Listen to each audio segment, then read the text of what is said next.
এই বন্ধু এই জায়গা তেল পড়তো না 7 দাগ। হ্যাঁ 7 দাগ তো টাকা ভাবলাম না।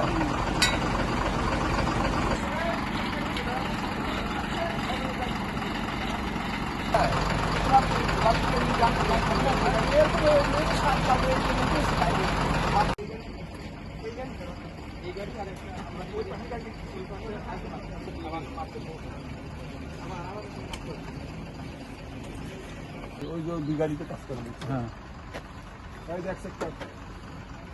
ওই গাড়িতে কি মাল আছে?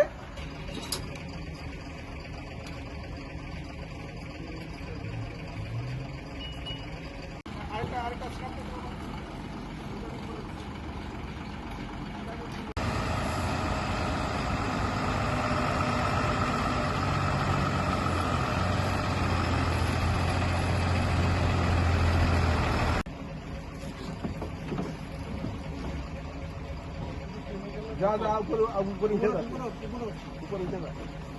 এদিক হ্যাঁ এদিক মুখ দিয়ে করে এদিক এদিক মুখ দিয়ে। হ্যাঁ নিচে নামো, নিচে হ্যাঁ বোতলের উপর আনতে হবে। হ্যাঁ এমনি হামলা বোতল।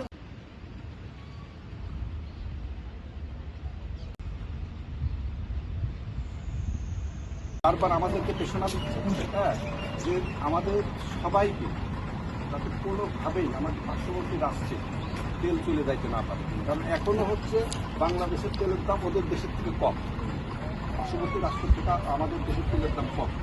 কম বলে না যেখান থেকে আনে সেখান থেকে কম কিনে আনে তা না, এই দেশের সরকার এই তেলের উপরে ভর্তুকি দেয়, অনেক টাকা ভর্তুকি দেয়। হয়তো আমি সেইটা 100 টাকা করে কিনতে পারি, বুঝছেন।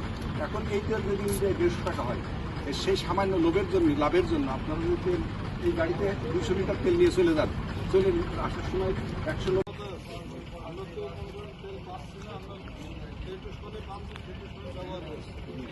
আমাদের তো এখন ক্যাপাসিটি নেই বাইরে দেওয়া। 1 নম্বর 2 নম্বর কথা হচ্ছে যে